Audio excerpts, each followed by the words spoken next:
Developing this morning, a whistleblower's complaint about the president's communications with Ukraine is now declassified. That's according to a tweet from a Utah congressman named Chris Stewart. Some lawmakers had access to it Wednesday. We could see it as early as today. News 8's Nina Criscolo is here with the latest on the impeachment inquiry and the president's reaction. Yeah, that's right, Drew. Members of the House and Senate Intelligence Committee read through the transcript yesterday. Democrats say it backs up their decision to launch a formal impeachment inquiry. Republicans say there's nothing there.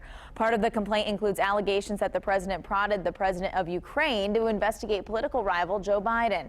According to the rough transcript of the July call released by the White House yesterday, Trump says he'd like his Ukrainian counterpart to, quote, do us a favor. However, there is not evidence in the transcript of a quid pro quo. Ukraine's president says he did not feel like he was pressured to investigate Biden, and President Trump says his phone calls with foreign leaders are always appropriate.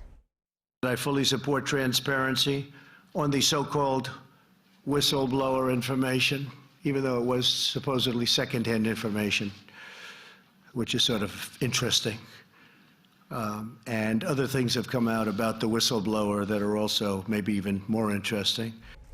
The total number of representatives who have called for an impeachment inquiry is 216. That number is quickly approaching the 218 votes needed to impeach Trump in the House, though it is unknown if all of those who are in favor of an inquiry would actually vote to do so.